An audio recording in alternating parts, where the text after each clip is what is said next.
What's going on, people? Welcome back and good morning, Tottenham people out there.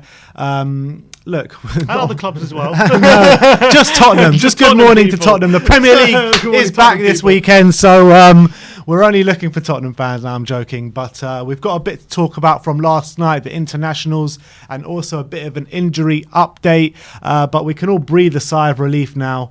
The injuries, I wouldn't say the injuries, the internationals are over. I mean, how many times last night were you gasping at Harry Kane going down, holding his ankle? He was being hacked left, right. In that second half, he was being hacked left, right, and centre. Oh my God, just stop. Just stop doing it. But look, at least when did he score? It was like, 20 minutes to go or so? Which was an incredible goal as well. And it showed that he wasn't affected too much by the kickings and everything, and he's still looked as sharp as ever.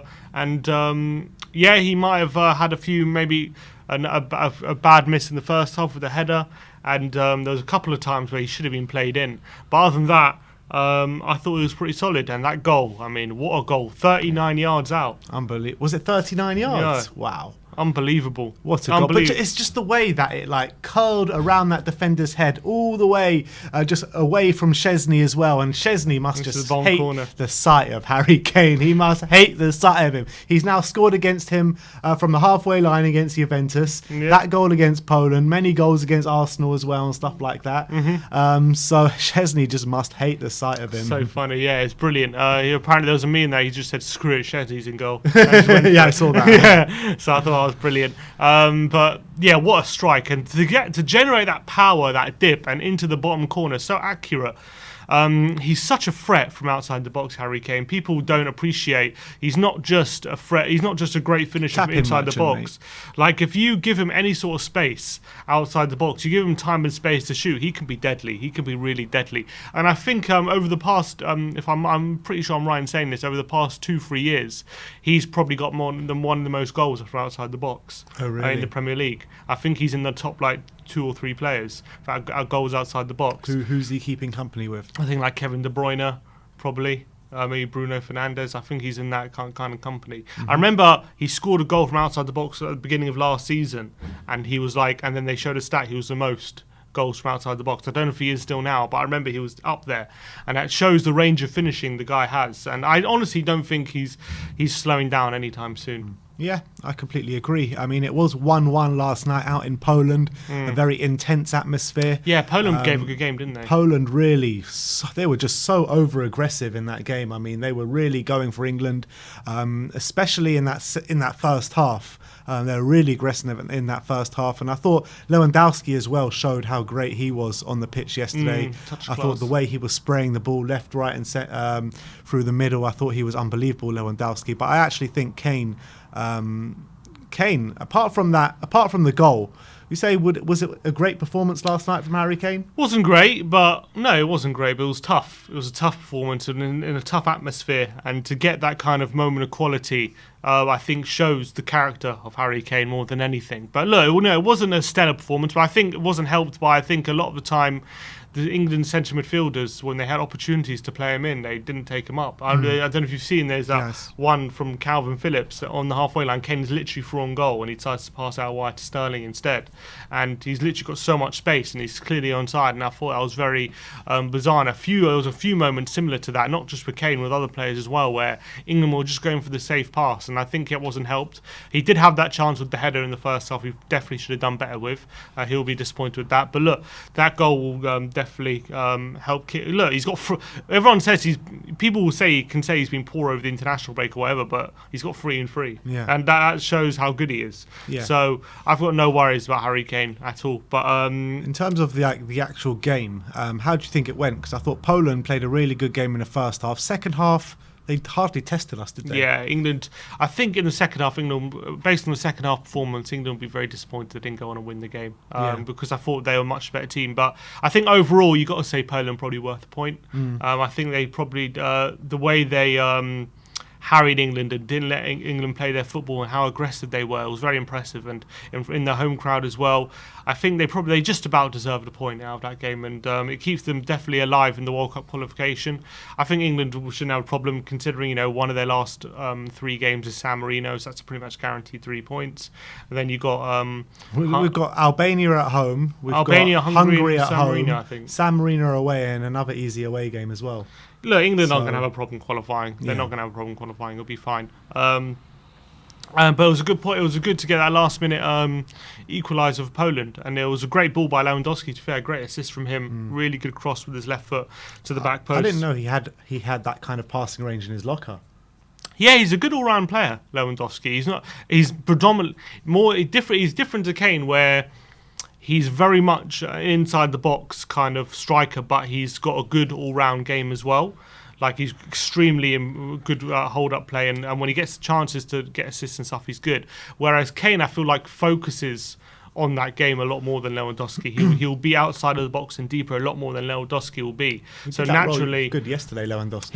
He did. But naturally, Kane's more going to show off his passing range and put himself in positions to show off his passing range more than Lewandowski will. So that's why you might not see it as much as Lewandowski with Lewandowski than you will with Kane. But I think I don't know if he's as good as Kane, but he's definitely has it more than has it in his locker, Lewandowski. And I think, as I said yesterday, I think Lewandowski is literally the benchmark for Kane in how you can manage yourself into your mid-30s and still be top of your game. And he's the perfect example of that. And that goes to show why Kane, when he said in that interview, Neville, that he feels like he's got another career ahead of him. He definitely feels like he can play into his mid-30s because he's the type of player like Lewandowski where he's not going to be like Wayne Rooney. I think people have this perception because like Wayne Rooney was like done when he was like 30 or 31. He was pretty much finished. Like, people think that's like when you get to 30, like you're going to start winding down. Yeah. And it's true for a lot of players, but in this modern day, you can definitely keep going into your mid-30s if you take care of yourself. And exactly, Rooney's not exactly a prime example. Exactly, he didn't exactly take care of himself that much, and he wasn't the fittest of all strikers in the world, was he? He's 35 and he's playing Soccer Aid. That says it all. Exactly, he's 35 playing Soccer Aid. He's already a football manager. So exactly, I think that says it all. But what did you make of the ref yesterday? Because I thought in that first half he was making some weird decisions. He was. I wasn't. It wasn't great. I thought he was making some really strange ones. He booked Calvin Phillips in the first few minutes of the game, and then the Poland were doing such much worse fouls than them, and just waving it on. Yeah, I didn't understand it. It was weird. It was like he was trying to be heavy-handed and then also trying to be letting the play go as well. I didn't. Also, what I wasn't happy really with was Southgate not making any changes for the whole 90 minutes. Didn't make one sub.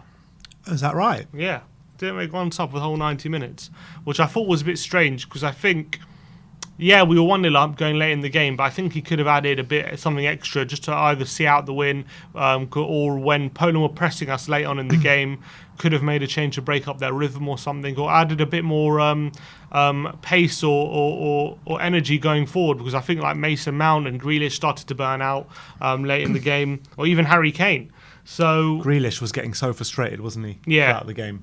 He definitely was on that left-hand side. I mean, could have made a change. It was a very frustrating night for England in terms of the refereeing and all his decisions, the way how Poland were being overly aggressive and they were making fouls and not getting punished for it. But then it all seemed to be all vindicated when Harry Kane did score that goal. It looked like we were going to go on to win the game, and it was a bit of a Spursy ending, wasn't it? Yeah, very, very Spursy. And stoppage time equaliser very much reminded me of Spurs of last season. And I think it was Jack Pitbrook did a tweet yesterday asking the question, do England have a problem defending leads? A bit like Spurs last year. Do they? Because you got to remember Croatia 2018. They had that lead and they gave it up. They weren't really sure what to do after they took the lead, whether to go forward or hold it. Against Italy, obviously took the lead. They weren't really sure what to do when they got that lead. Even against the likes of Germany, where Müller had that chance when we were 1-0 up, and we were very lucky to get away with that. And then yesterday as well, took the lead, and we weren't really sure what to do after we took the lead, and we just allowed Poland to put pressure on us. We end up conceding the equaliser, and maybe that's something Southgate needs to deal with, and some sort of game management problem, because obviously he sets up the team decent. I think we've got such unbelievable talent on the pitch. I really do. I think we've got some of the best talent in Europe. I remember saying that before the Euros. I think we have some of the best talent in Europe. And it's all about game management, and I think Southgate has to improve that if he's going to, be here, be the England manager. I know he's done a great job so far. I don't want to knock him, but I think sometimes these crucial moments, the game management could be a bit missing in those moments. There's something he has to work out, because it's cost England a few times. Yeah. I completely agree. And with Harry Kane now, an absolute worldie last night, bent round the defender, bent round, completely moving away from Wojciech Szczesny, which makes him the 5th top England's goal scorer of all time, overtaking Michael Owen now, and I think he's a goal or two behind Jimmy Greaves. 15 qualifiers in a row he's scored now, and that is 25 goals in his last 24 qualifiers. It's ridiculous. Is this man on his way to being an England legend right now? He should already be an England legend. He should be. Why? What is Michael Owen an England legend? Probably. I don't think so. Don't think so? He's not an England legend? People think very highly of him. People think very highly of him because of that one period. I don't think he had the longevity to call him an England legend. You don't think he goes down as an England legend, Michael Owen? No, I don't think so. Really? I think that a lot of people disagree with you. Well, they might disagree with me, but you can't call him an England legend just because of one good tournament, one good. You know what I mean? Interesting. Well, yeah, because he had that hat trick in Germany. He had the obviously '98. And that was it. And yeah, that was pretty much it, wasn't it? And then then injuries took its toll. And he's already Kane's already surpassed Michael Owen. Yeah, Peter Crouch is more of an England legend than Michael Owen. He is. You think so? Yeah. Why? Because he turned up in more tournaments than him, I think. 2010 he turned up. Who is it? Peter Crouch? Well, because he scored against Trinidad and Tobago. Yeah, exactly. Michael Owen scored against Argentina. It's not like he scored against Brazil, the 2002 World Cup. Yeah, when we lost. Yeah. I don't know. I don't think Michael Owen is an England legend. I don't think he is. That's an interesting debate. I think I don't know. Yeah, I don't know if he is, but I think a lot of people will probably see him as. When you talk about legends, you're talking about Alan Shearer.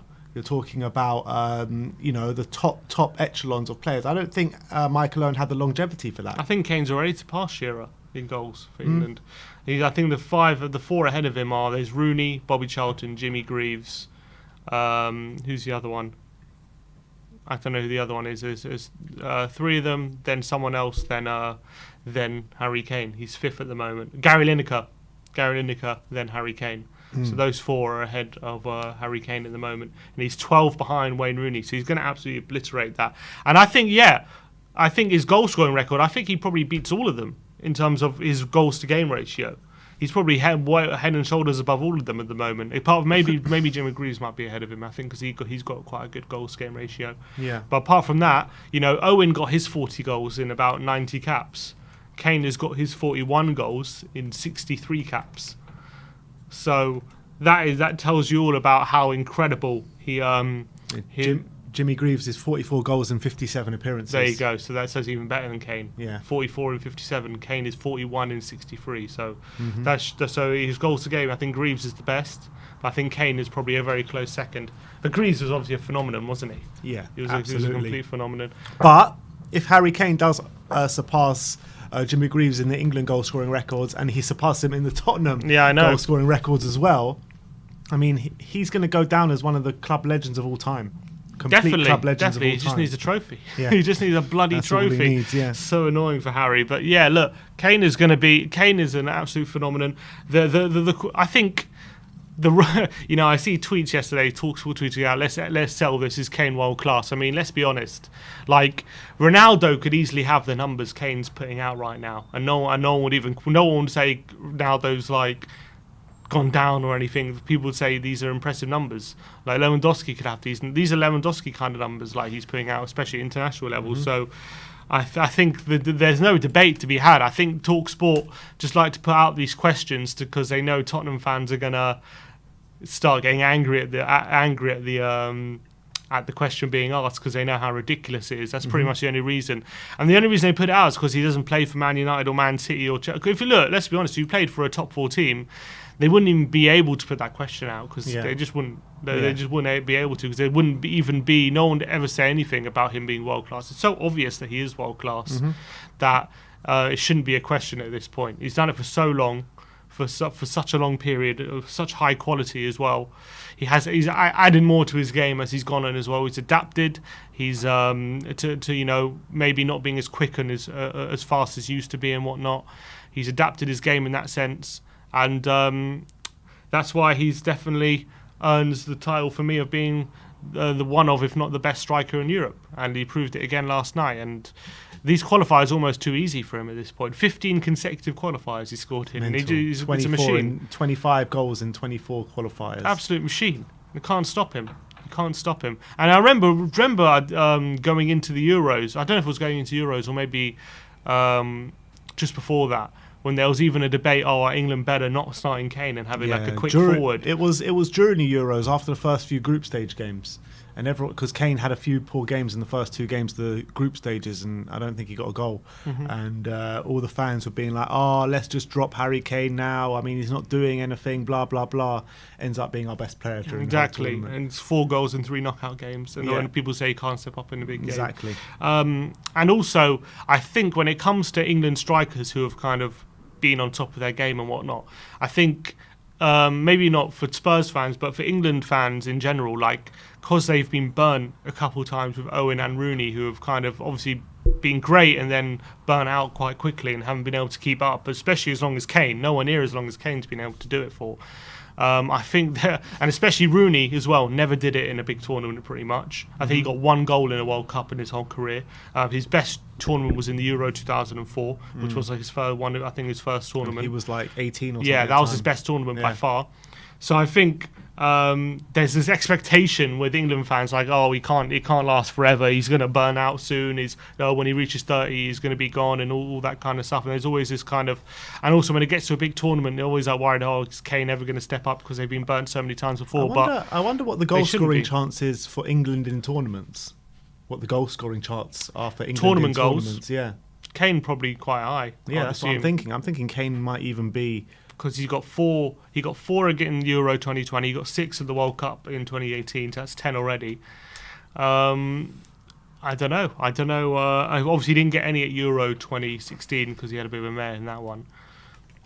But yeah, I don't know. I don't know what the tournament charts are. Trying to find it, but I can't see it. But HV says exactly. I feel sorry for England, and that's the thing. I think they're just England fans have been burnt so many times that they expect the same to happen with Kane. But that's why I think Kane's going to go down as England's best ever striker when at the end of his career, because he's the one who's been able to do it for so long at such a consistent level. And he's gonna. Hopefully, he'll take England to a tournament. He'll be the one who takes it. He'll be the England captain who wins something for England for the first trophy, 66. And I'm confident he can be that guy. Yeah. I don't see why not. I think he can. I don't see why not. And I honestly, I think he can be. He can be. He's got. I don't think by any stretch of the imagination this World Cup will be his last tournament at all. He'll be how old? He'll be 29 at this World Cup. And then the next Euros in 3 years' time is going to be 3 years after that, so he'll be 32. No, sorry, in 2 years' time he'll be 30, 31. And then he'll be 33. He can have another 2 tournaments on top of that next World Cup, in my opinion. Because I think at 33 he'll be fine. He is going to smash Wayne Rooney's record. Oh, he's going to obliterate. He's going to completely set a new bar completely. 53 goals Rooney's on. Kane's got on 41. So I reckon he'll get 70 probably. Probably could be over. Could be over 7. Could be getting another 29 goals in his locker. It'll be tough to beat for anyone. It will be. The guy is a living legend. He really is. Is there any side of the debate at all to suggest that he's not world class? I can't see anything. Cooper. I just can't see any side of the debate that suggests he's not. I don't understand the other side. I don't understand. Makes no sense. But look, that is the kind of Poland-England game. It was a tense game last night out in Poland. There were 2 other games involving Spurs players out in the European World Cup qualifiers. Kosovo 0, Spain 1. Reguilon playing 86 minutes and getting a clean sheet. and it was Wales 0, Estonia 0, and an absolutely could be a very damaging result for Wales, to be honest. Maxim Pastotsi played 90 minutes at centre-back, and Ben Davies played 90 minutes at left-back for Wales. Apparently Gareth Bale was just missing a host of chances last night for Wales. Apparently he missed about 3 absolute sitters. Off the back of a hat-trick. Yeah. Goes off and Yeah, but that was a really bad hat-trick. Yeah, it wasn't the best hat-trick. Wasn't the best hat-trick we've ever seen. 2 penalties and a complete fumble by the keeper. Yeah, true. Yeah, I think drawing to Estonia, that's an awful result. But you got to give it to Pascozzi. He must have I heard great things about his performance yesterday. Apparently, he put in a really, really strong performance against the Wales front line and helped Estonia to a clean sheet, which is an impressive clean sheet. Even though it's against Wales, Estonia should be getting battered by Wales, and the fact they've got away with a 0-0 draw and a clean sheet is very impressive. And Pascozzi should be very proud that he was part of that, and maybe that goes to show how much potentially he does have going forward. And obviously he's not part of the Europa League squad, but maybe off the back of that, they'd be disappointed not to have included him. Yeah, I mean, can we not just add? He's like 18 years old. Can he not play anyway, or can he just not play because he's not named in the squad? Yeah, I don't know. Apparently not. Apparently it's these rules are now in Europe. You have to have these A squad and B squad, and you need to be in one of them or something. It's a bit weird, but yeah, that's the situation. All right, so that is your international update. Poland 1, England 1, Kosovo 0, Spain 1, Wales 0. Yeah, you did mention that. Spain won 2-0. Reguilon 1-0. played. Yeah, Reguilon played 86 minutes. I did mention 2-0, right? 1-0, I thought. I thought it was 2-0. Wasn't it 2-0? I'm pretty sure it was 1-0. 2-0. Oh, it was 2-0. 2-0. Ferran Torres in the 90th minute. Oh, I didn't see that goal in the 90th minute. Oh, 1-0. Yeah, Reguilon played 86 minutes in a nice clean sheet for Spain. Yeah. But I did mention that before. Did you? Okay. But yeah, so that's good for Reguilon as well. Get another cap for Spain. I'm very happy for him because he ended the season last season in a bad way. And you felt like his mind wasn't right last season, especially when he was, when he scored that own goal against Villa, that crazy own goal. You saw his confidence was low, but good start to the season, rewarded with a cap with Spain. I think hopefully that will drive him on and go from strength to strength. Defo. So that is your international watch, people. 3 games to talk about, and obviously the England game dominated the kind of conversation. But let's move on to an injury update. Seeing as there was just a host of injuries and prospective injuries and quarantines and everything going on with Tottenham in this international break. Harry Kane, obviously, yesterday in the game was getting hacked time and time again. There was one time he did go down really holding his ankle and looking like he was in a lot of pain. And you're always with his ankles as well. I know. All I could hear in my head was chocolate ankles, chocolate ankles, chocolate ankles in my head. But I really thought, even though he played the rest of the 90 minutes, I thought we were going to hear this morning about something that happened to him and that he maybe got some sort of knock or something in the game. But we haven't exactly. We haven't heard anything as of yet. But luckily, we haven't heard anything as of yet. But let's go through this Dan Kilpatrick update talking about the Spurs injuries. And he says Skip is hoping to be fit for Palace, but set to be thoroughly assessed this afternoon, along with Heung-min Son and Steven Bergwijn. Sessegnon is out of the Palace game after feeling a troublesome hamstring in England under-21 training, and obviously Romero, Lo Celso and Sanchez are in Croatia. So I guess it's a bit more hopeful on Skips, Son and Bergwijn. Yeah. But obviously those other 4 are definitely out. We knew that already. When it comes to Sonny, we saw what that Korean journalist was saying. That he's felt a potential injury 2 weeks ago, and now he's felt a bit of stiffness in his groin area, and he wants to and obviously missed the game, not for a precautionary reason. But do you think if he's anything less than, if he's even feeling any sort of pain or any sort of stiffness or niggling injury, do you rest him for Saturday, or do you would you risk him? No, I wouldn't risk him. Not with the Arsenal and Chelsea games coming up. You can't. I wouldn't risk Son. I would. If he feels any sort of pain, any sort of discomfort, I genuinely would rest him until the Chelsea game. Don't play him Thursday night. Don't play him tomorrow. On Saturday, and have him fit and fresh for that Chelsea game. That's when we're going to really need him. Would you have him on the bench just in case? Yeah. Maybe I'll take him along on the bench. I mean, with 9 subs as well now, I think why not? It can't hurt having him on the bench, but only if it's like really, really, really needed. Let's say we're 1-0 down with like 20 minutes to go or something like that, or maybe it's 1-1 and we're trying to get that winner with 20 minutes to go. But ideally, I would like to see him completely rested this weekend if he has any sort of injury. Yeah, but obviously if he has recovered and he's run 100%. You want back in the team straight away. Of course, that's the thing. But I'm a bit worried about Sonny. What I'm worried about is not necessarily him being injured necessarily, but I'm worried that he is gonna feel a bit of stiffness or something, and he's gonna say, "Don't worry, I'm fine." Like, because he always does that. Sonny, yeah, he always says, "I'm fine. You can count on me." And then the injury can come. You know, sports science and the medical staff and the thing has gone on so much right now. They should see if he's in any discomfort and stuff like that. You know what I mean? Like, they should be making the call, not him. I know, but when it comes to Sonny, I don't know. I feel like because he's such an important player, if he says he's available, he's always going to be picked. That's what I feel with Sonny. But you've got to protect him, and you've got to see what games we've got coming up. I mean, Chelsea and Arsenal double header. It's nothing to be sniffed at. I get that, but then you risk playing games that are in 2 weeks' time instead of playing the game in front of you, and that's something that managers try not to do in a lot of senses. I get that, but you got to protect your players as well.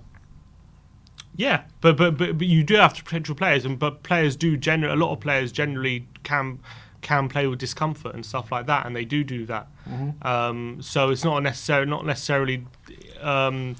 Nuno wouldn't maybe not necessarily look at it as a sense that he's risking Son. He's just saying Son says he's okay, so I'm going to play him. I don't think it's as simple as that. I think it's all to do with the kind of medical team or the sports science and all them. Like, they'll know if Sonny's going to be at risk at playing the game or not. And if they say yes, he can't play.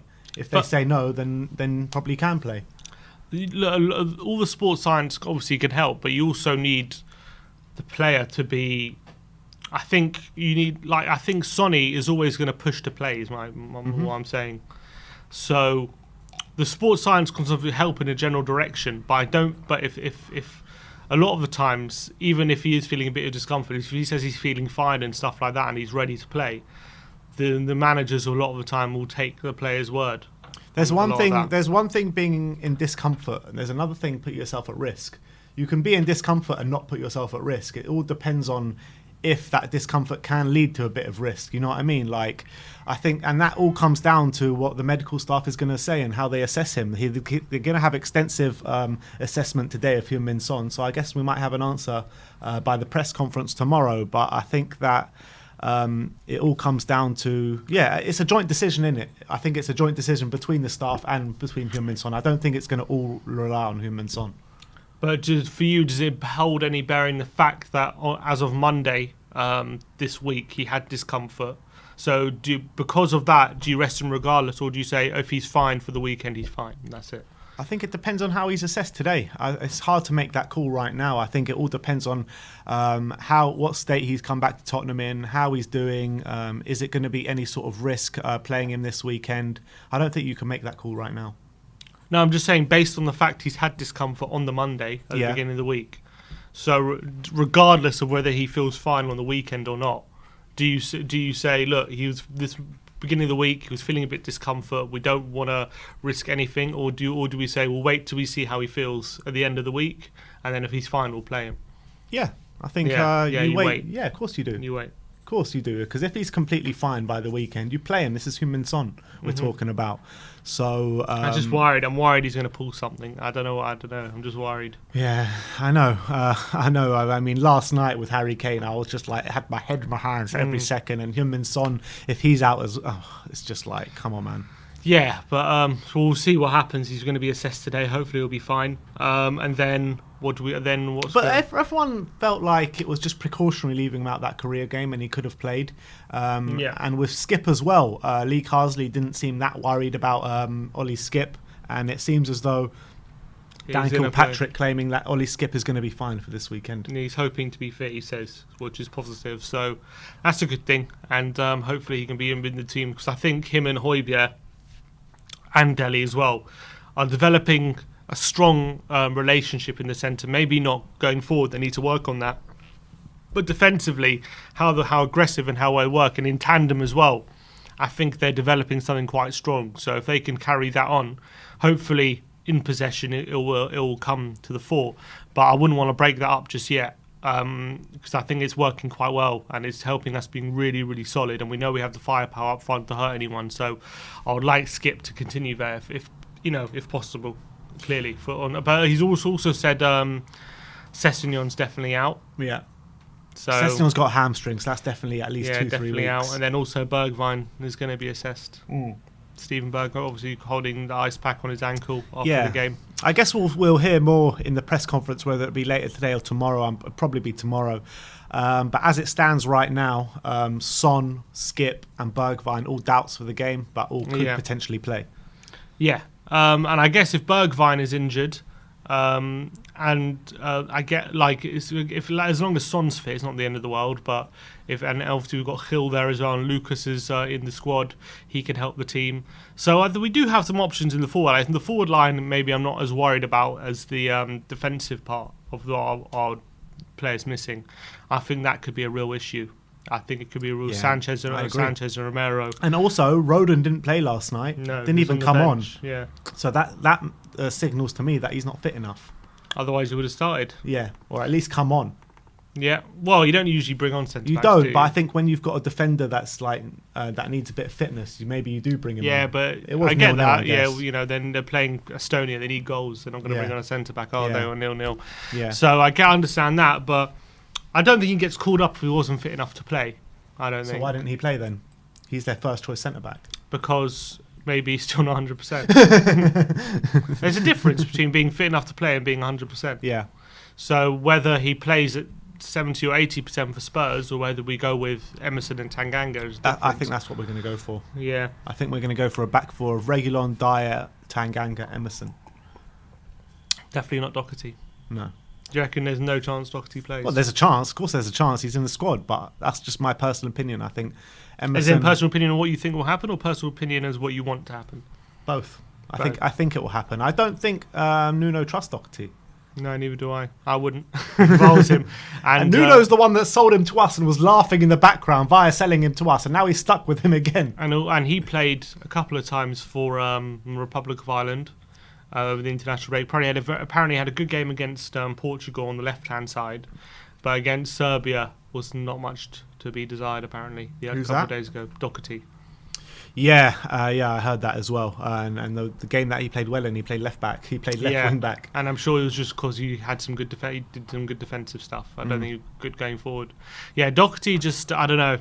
I think we've just made a horrible mistake with that one, haven't we? I think it was one of those where maybe we got blinded by his stats and everything. I think we clearly did. We got blinded by his attacking outputs. I thought, okay, he scored a goal against Arsenal and it was replayed everywhere. Exactly, and he scored against us as well. And he scored in quite a few big games. Man City, I remember he scored, put in some really strong performances, and we thought, I think we got blinded by that, and we didn't drill down and analytically enough in terms of why he was getting those numbers. The thing is, though, it's fine for the fans to get blinded by that, but how can the scouting team and how can everyone doing the actual research get blinded by that? Like, fans we watch YouTube highlights, we see Match of the Day, and we see these kind of moments, but how do the scouting staff who's actually looking for a right back that can defend, that can attack, get it so wrong?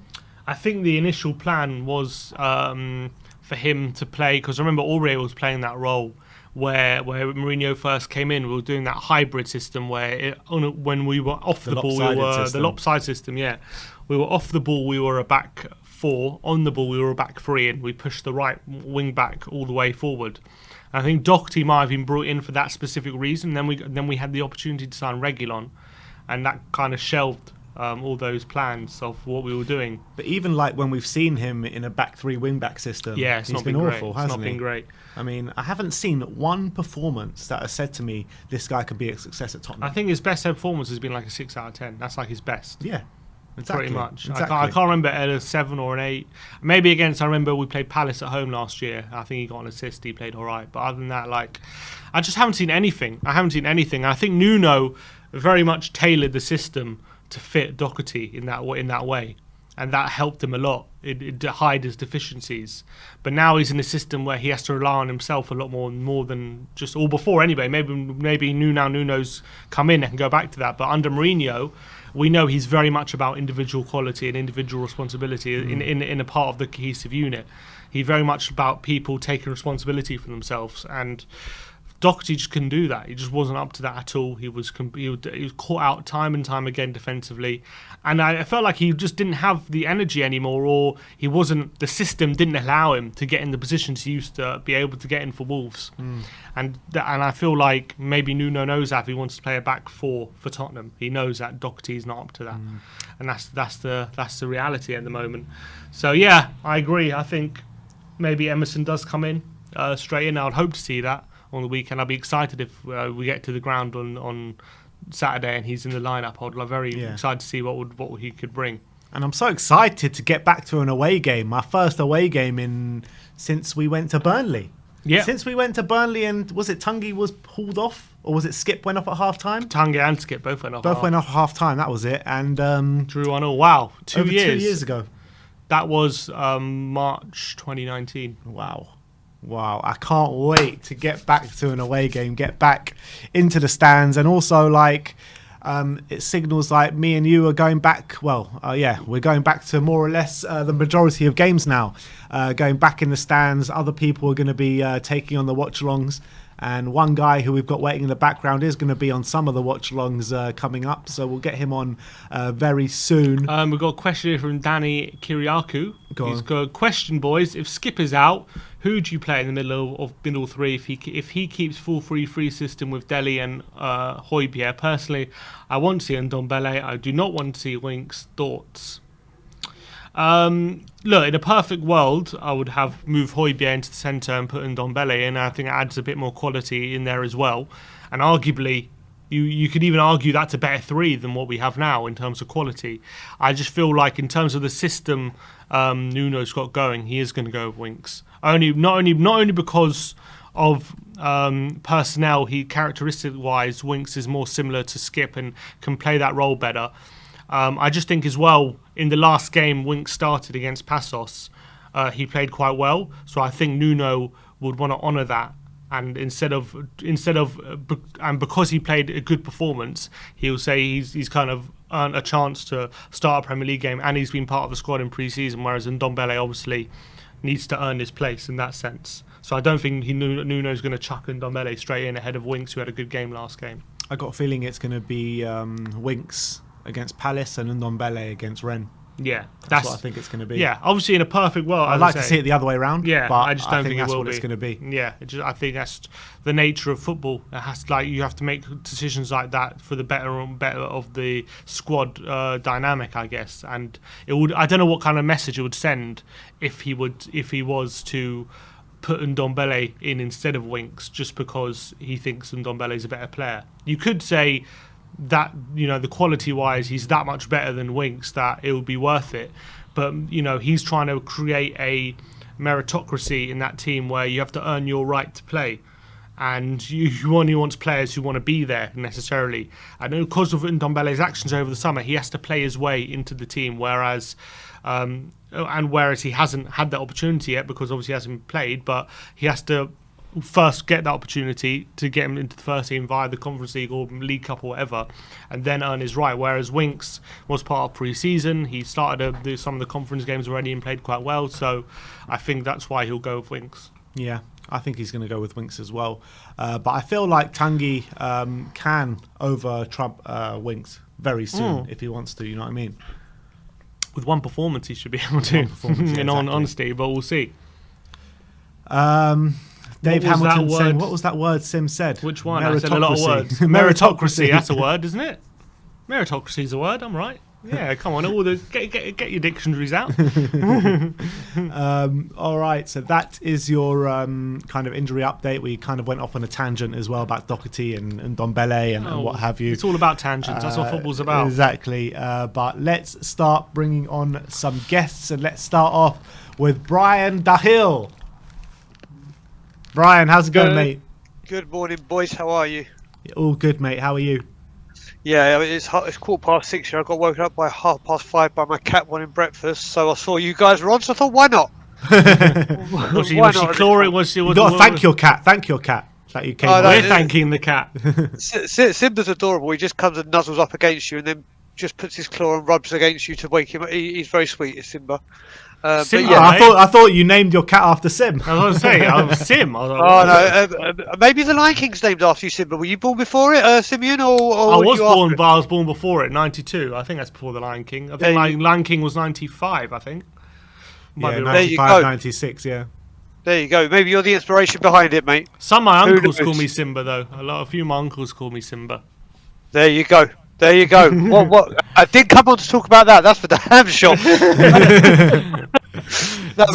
Brian, I want to ask you: Is Harry Kane already an England legend, or is he on his way to becoming one?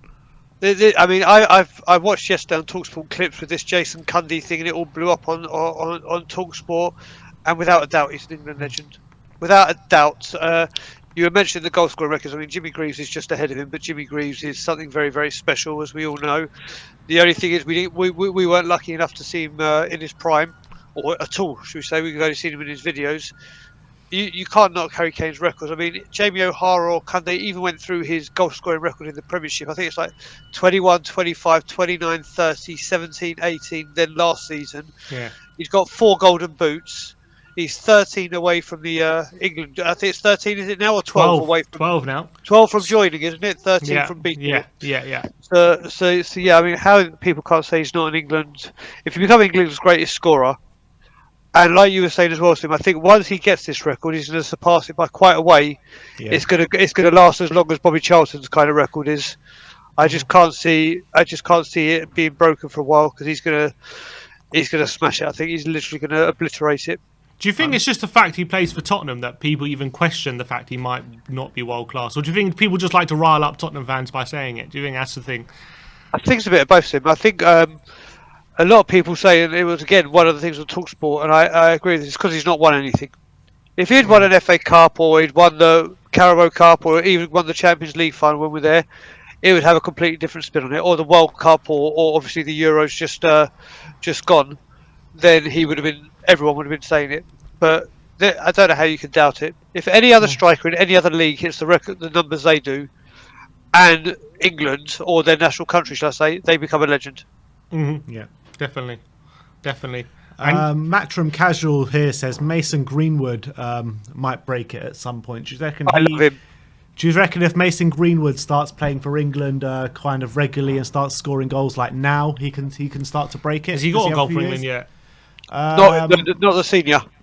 No, he hasn't got a goal for England yet. He's still 19. He's very young. Yeah, Kane only started playing at 22 for England. Yep. So he's got a few years on him. Yeah. With him, guys, I don't know how you think. I think he's a brilliant striker. I loved him, and I even said last season when we were linked with the Kane transfer, and they offered De Gea.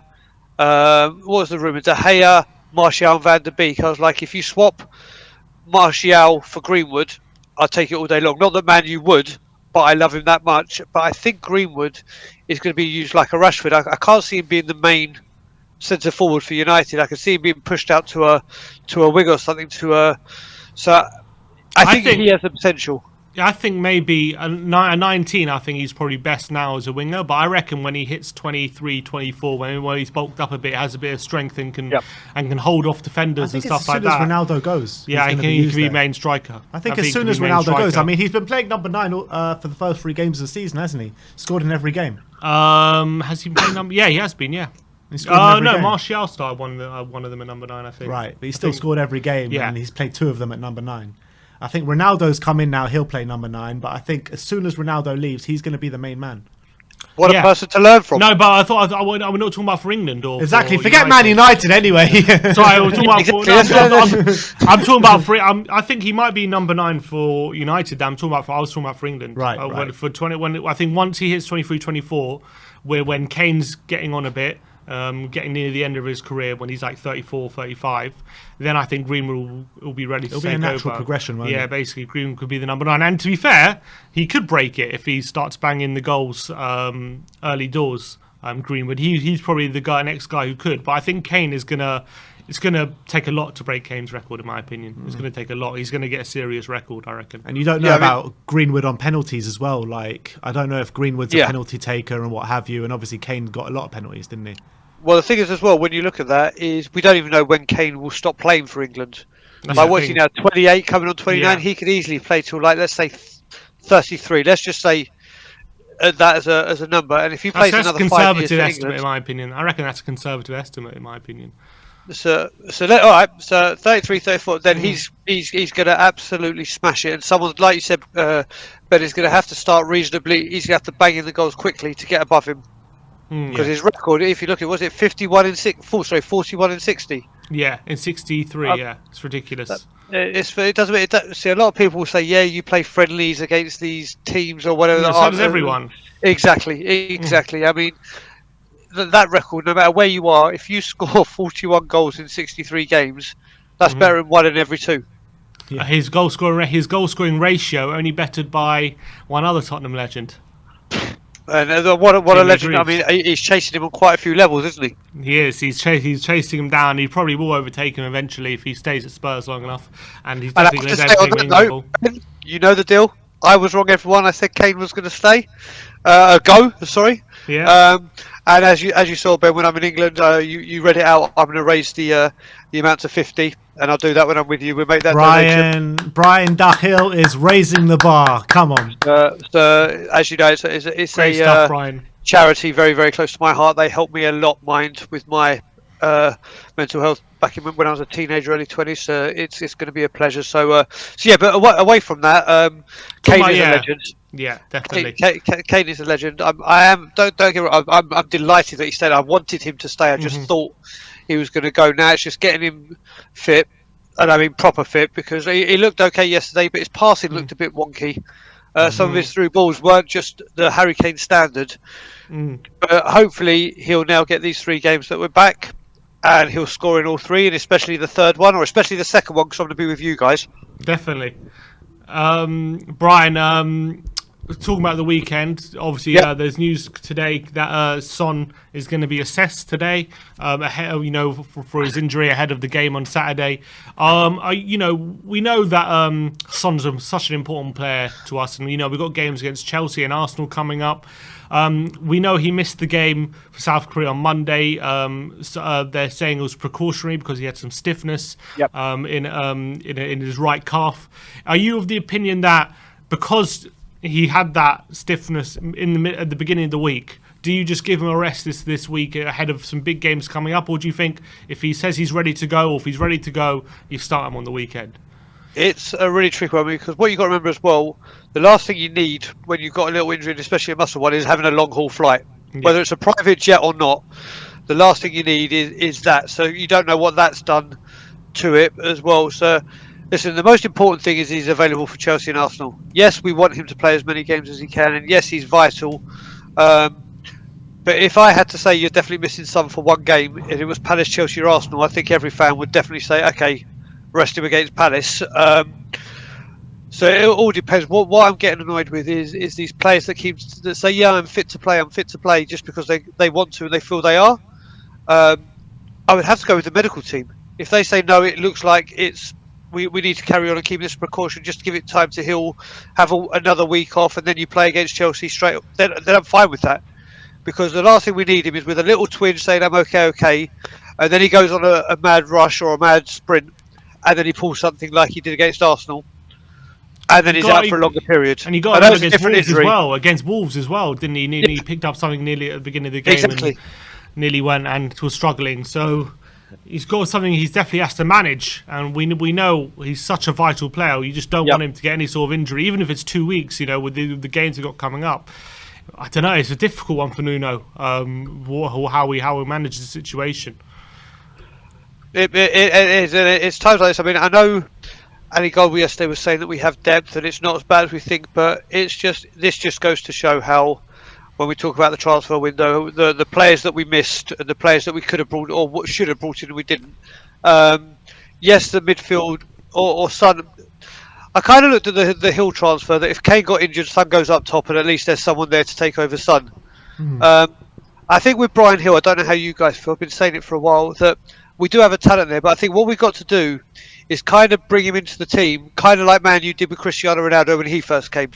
I'm not saying them two are anywhere, but I mean, if you remember when they first came, they brought him off the bench for like his debut against Bolton, where he just smashed a bit. But they brought him in gradually. They didn't put too much pressure on him and say, right, in you go, you've got to do this. Here you go, set the world alight. They gradually integrated him and gave him more and more time until they were ready to say, right, you're ready, off you go, and then the rest is history. I mean, if Son is injured, he's the obvious replacement, and I understand that. But I think we've got to be very, very careful how we manage Hill, because he's such a talent. Yeah. So you would be hesitant to put him straight in, you mean, on Saturday? Well, the thing is, again, we look at. I don't see who other options there are. I mean, obviously got more, but we don't know about Bergwijn. Yeah. So for this game, I think it's a case of we may have to, as opposed to you're playing because you're ready and we think you're the best thing and off you go. I don't know if you guys know. Probably know more than me. I don't know if we have any of the options to play on that left.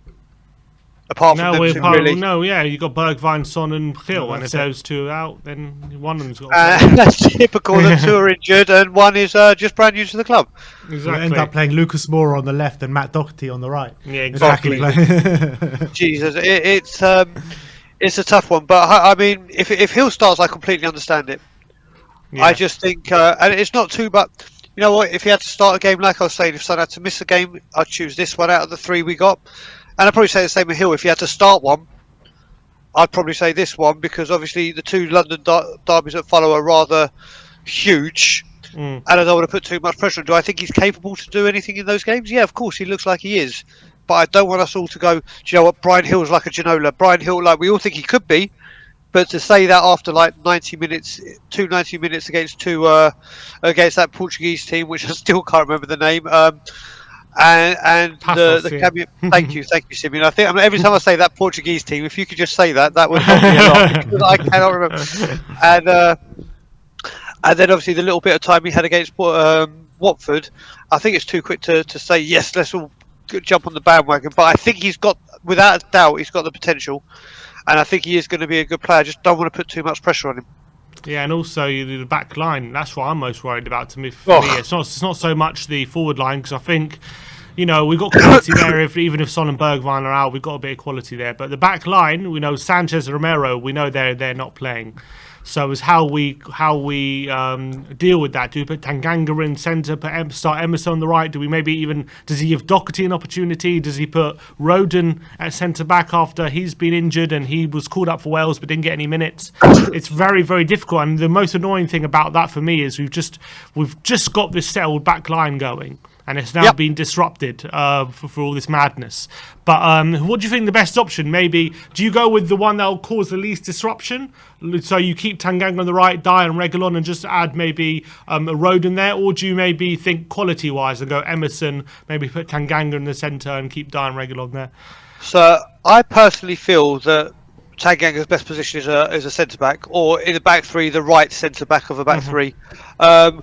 So I would love to see him at centre-back and put Emerson at right-back. And the only reason I want to see Emerson is this Crystal Palace game for me, and I don't know how you guys feel about it, to me it's one of the hardest away games of the season for us. It just seems to be a place where we don't do particularly well. We may get a draw or sneak a win, but it's a real tough game for some reason. And they are they play the same. I don't think we've lost there in 6 or 7 years, have we? No, but it's never a result. Oh, no, it's 6.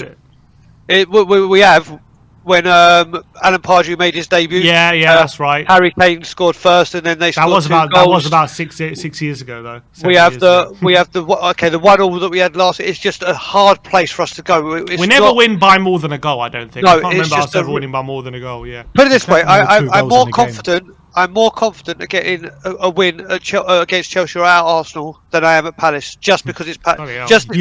You say we never do well at Palace. Arsenal is where we really never do well. But we should be confident of the filth. I just can't. I don't have it in my vocabulary to say when it comes to them. But when it comes to Palace, as I said, they play the same football home and away. Soak it up, counter-attack, soak it up, and we've got to stop trying to play like this. I think Emerson, who is great going forward apparently, and that is his main attribute as the right back, whereas Tanganga is obviously more of a defensive one. I think we need to utilise that, because Crystal Palace haven't got a clue what he's going to do, and neither do we. The boys were at training So I want to see Emerson, and then hopefully for the Chelsea game, go back to what has been tried and tested and hasn't leaked a goal. That's what I'd want to see. But I've got a feeling he'll do what you said, Sim. I've got a feeling it'll be Tanganga right back, Dyer and Road on a regular. Yeah, that's what I feel, because I feel like he's going to try to minimise the disruption to the back line. I think I don't think he's going to want to start shifting people's positions. It all depends if Rodon's like fit enough or not. Yeah, That's it's also true. It's also true, but you also got to remember, their biggest threat, Wilfried Zaha, plays on the left-hand side, and you got to, for that's pretty much one reason for sure. I don't think he's going to give Doherty an opportunity in this one, because, if there's one avenue they're going to attack down that they're going to get joy of is from that left-hand side. If we stick Doherty there, then we're literally hanging him out to dry, because Zaha is going to absolutely rinse him for 90 minutes, I reckon, on the left-hand side. Yep. So he's got to go with one of Emerson and Tanganga. I've just got a feeling he's going to go with Tanganga. I think he's going to want to try and, if he can anyway, he's going to. It all depends on Rodon. It all hangs on Rodon, doesn't it? So if he's fit enough, he probably will play. But it remains to be seen. He didn't get any minutes last night for Wales, so. No, he didn't. So where were they last night? Were they at Wales or were they away? They were home.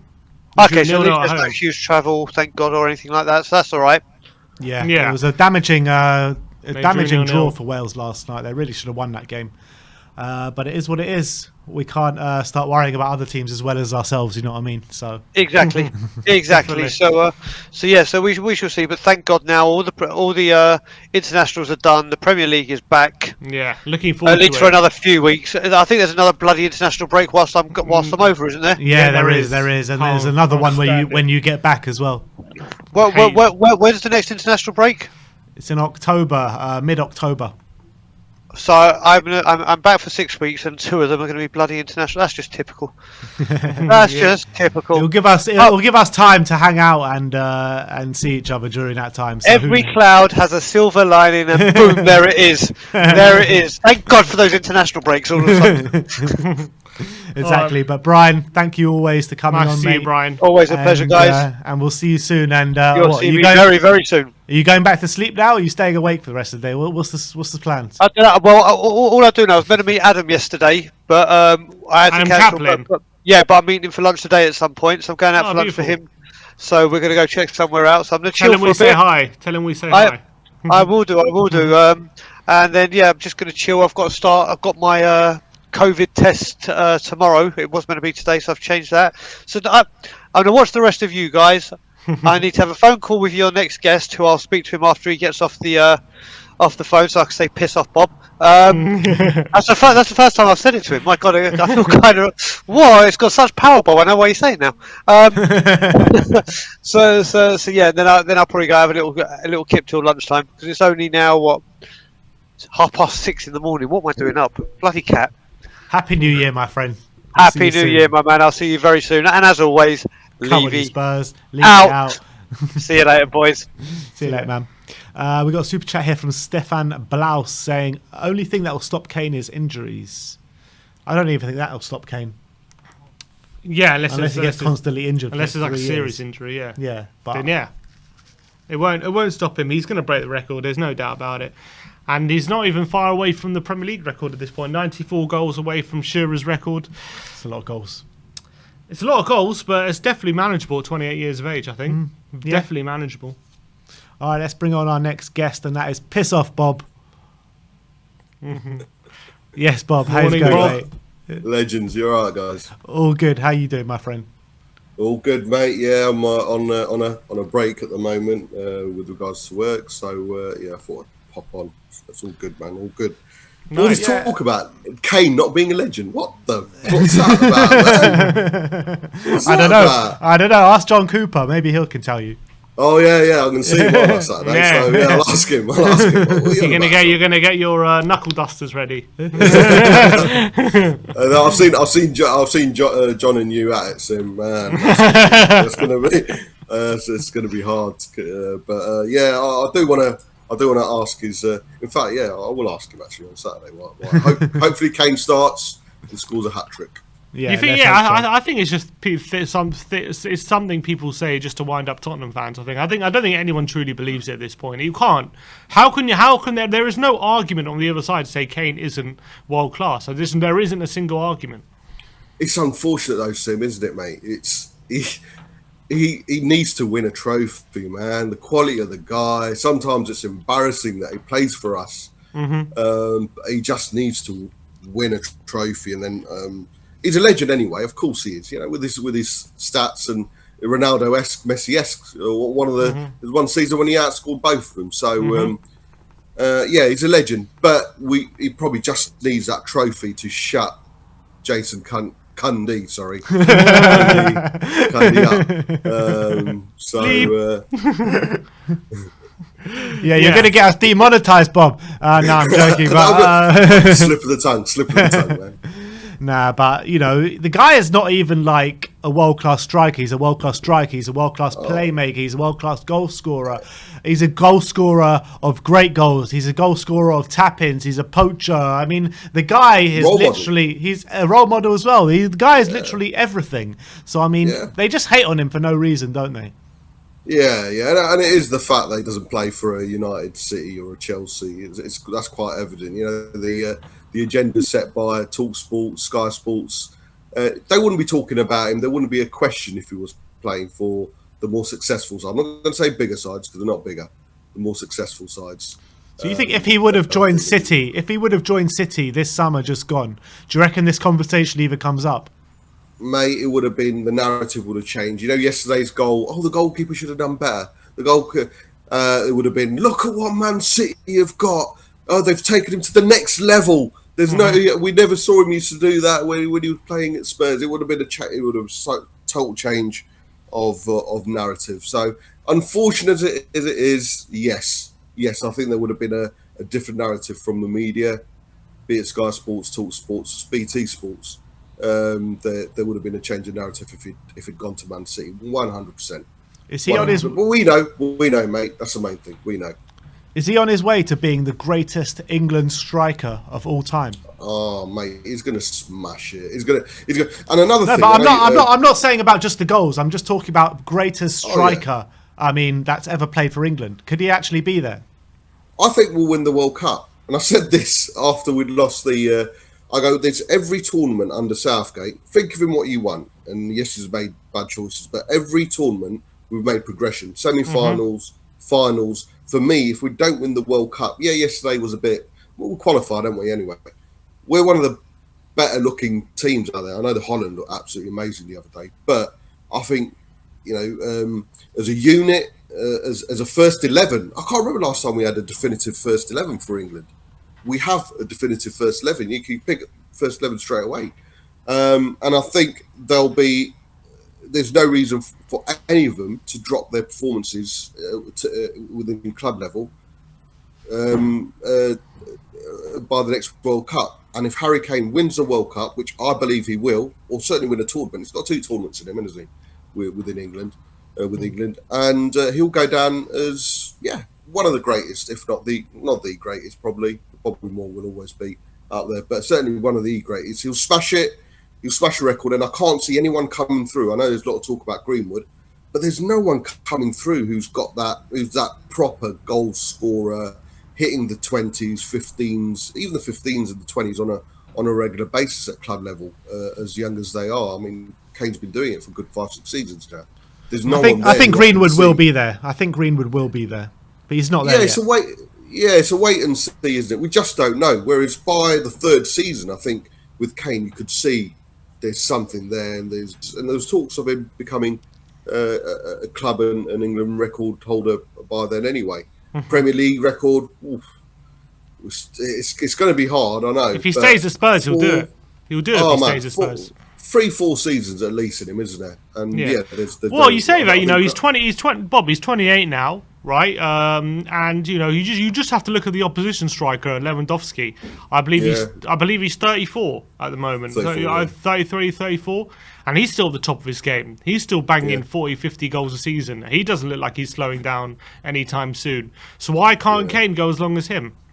Absolutely. I think it will depend on how we progress as a club as well. We need the players around him to make sure he gets those consistent numbers. Having said that, he's been hitting those numbers in a team that's been declining over the last season and a bit anyway. So last season, my word. So yeah, fingers crossed, mate. I think he'll do it. He'll smash all records, and then there won't be any questions. Hopefully that'll come hand in hand with us winning a couple of trophies as well.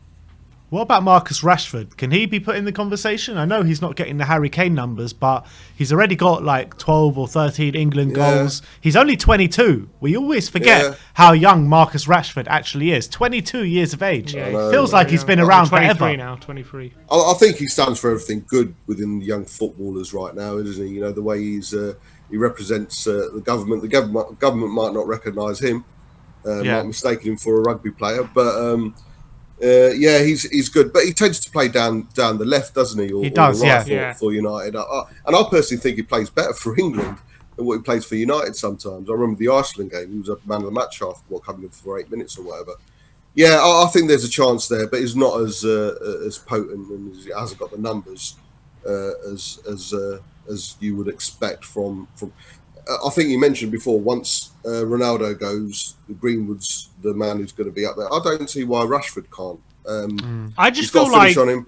Greenwood's better finisher, isn't he? In a month's time, as someone in the comments said, in a month's time he's going to be 24, Rashford. So I feel like at that age, if he hasn't already settled his best position as a striker, it's unlikely he's going to develop into that real number 9 that's going to score the kind of goals Kane will score. I think he can do. I think he's one of those strikers. I think physically, I just feel like he's a bit too weak to be a number 9. In that sense, and I think at this age, if he hasn't kind of got that physicality yet. To be a number 9, it's going to be very difficult to do that. I feel like he is better off the left, and I don't think we'll ever get the numbers that Kane's going to get that he got or that he gets off the left. So I don't know.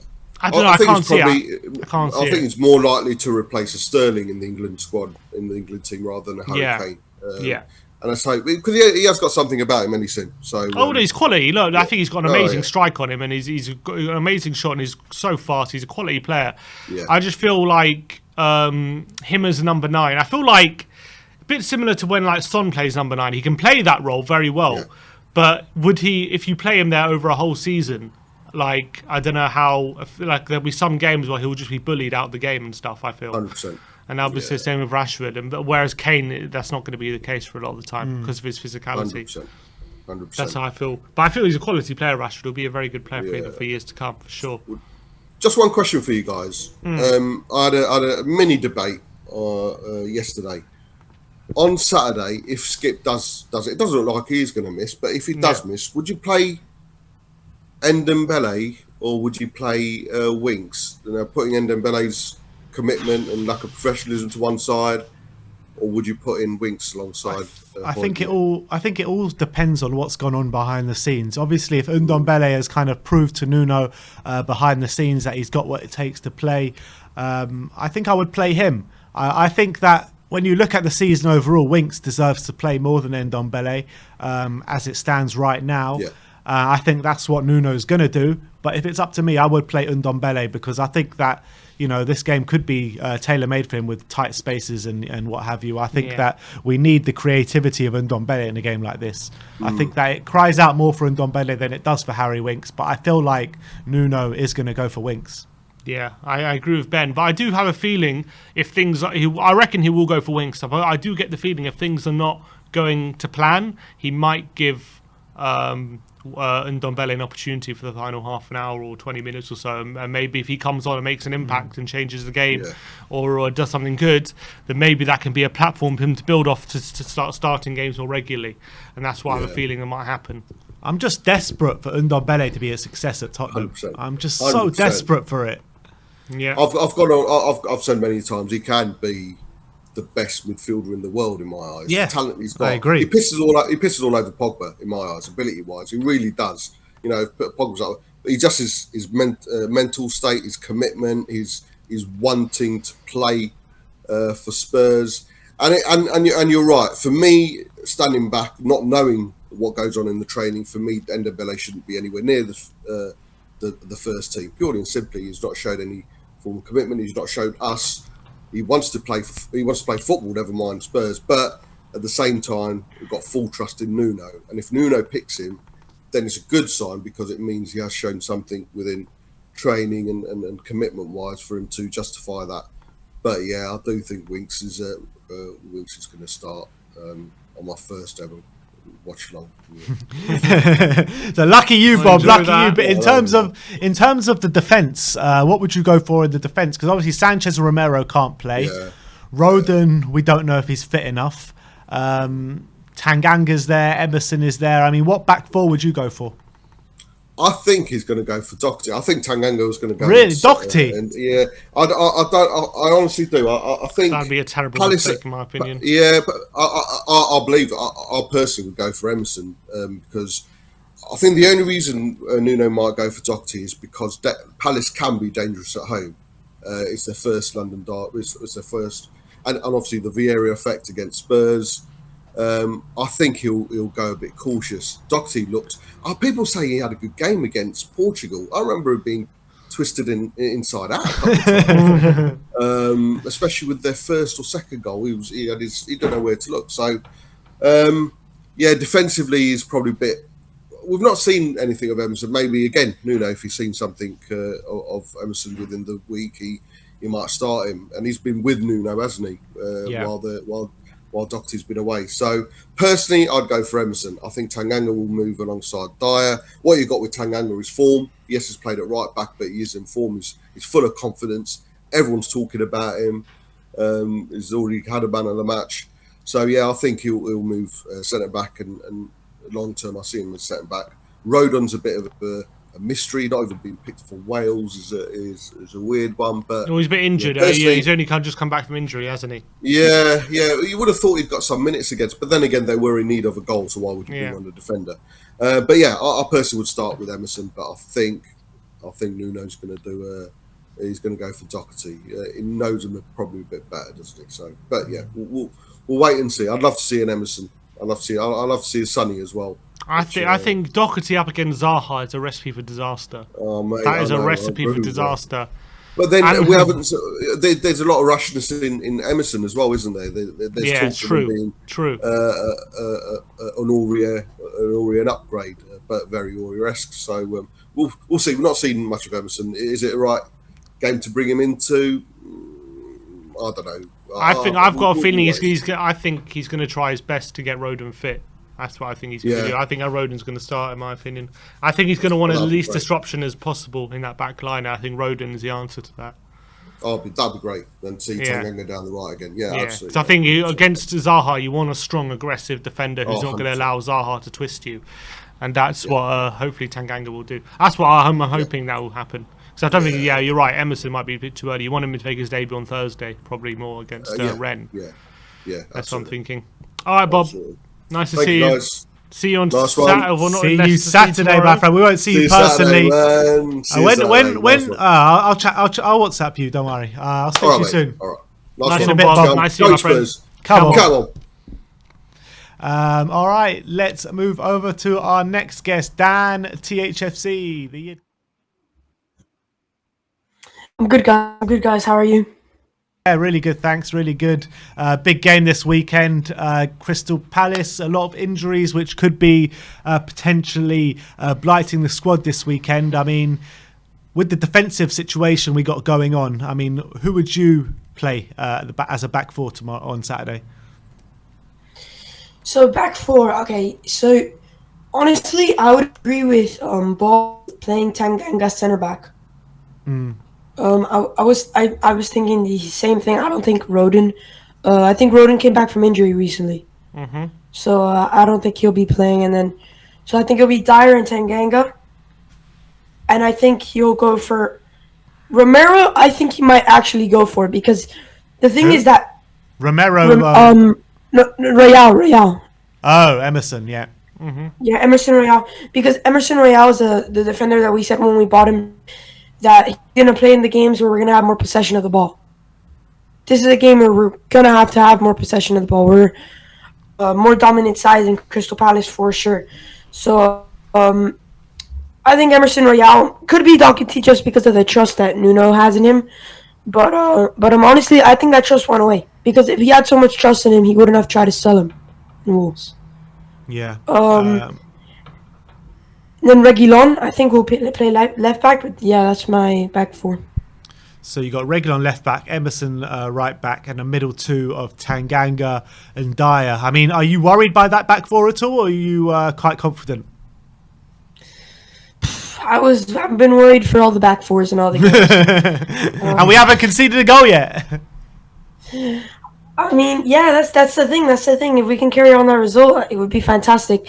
It'd be incredible. You play Man City, and you play all these decent teams, and then you end up losing to Crystal Palace in your unbeaten run. Mm-hmm. Yeah, exactly. Wouldn't surprise me whatsoever With if that was Patrick the case. Vieira as their manager. Yeah, definitely that'd be horrific. But what do you do with Sonny? Do you is he try your best to get him in that starting 11, or do you feel like if he was feeling stiffness at the beginning of the week, maybe best to be safe than sorry? What's your opinion? I don't think for this game. Honestly, you're asking what do I do with Sonny? Yeah. When I heard the news, heard the news, I got in the shower and started crying.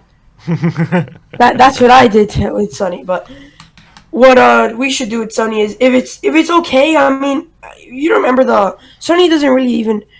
In the documentary, there was one injury where he scored like the last minute goal and he came off and he broke his wrist or something. And then But he was like, I feel fine. He might go out and be like, I feel fine, but then he has something like in him, and then it goes for long. I think this is not the time for Sonny. It is Crystal Palace. We want to have him fully fit for Chelsea. That goes for the same ways for a lot of players. But at the end of the day, with the players that we have, put your strongest 11, and I hope we come out with 3 points. Do you think he needs a rest on? You know, after the Wolves game, he picked something up in the warm up, and then he kind of played 90 minutes. Didn't look the freshest. Obviously scored against Watford, and then obviously he's picked up a bit of stiffness for Korea. So do you think he's in need of a rest? Oh, has he gone? Yeah, I think. Oh no, he's there. He's still there. Oh no, there you go. He's still there. Yeah, gone. Am I still here? Yeah, you're still here. You're still here. Okay. I think Sonny, I think he could get a rest. Sometimes there's a lot of players like Højbjerg. You saw last season, he was an absolute beast. But more to the end, he was getting exhausted, and I don't blame him. Because you can't that much games playing 90 minutes and then expect you to stay at the top fitness for the whole season. The situation with Sonny, though, is that he'll give anything for this club. I can't remember the quote and who said it, but somebody said he would cut the lawn for us. He would. He and would. Literally, and you remember that game against Aston Villa? Literally played a whole game with a broken arm and scored 2 goals. Exactly. Yeah. So the thing with Sonny, he'll do it, but probably I think the medicals are probably gonna say that he can. And I think what the South Korean national team has done is good. That they've given him time to rest. So that they haven't kept him in the team just in case and then subbed him on for the last 30 minutes. So hopefully over time he could recover, and I really, really want to see him against against Chelsea. Yeah, I mean that's the game where we're really going to need him in, isn't it? Against Chelsea.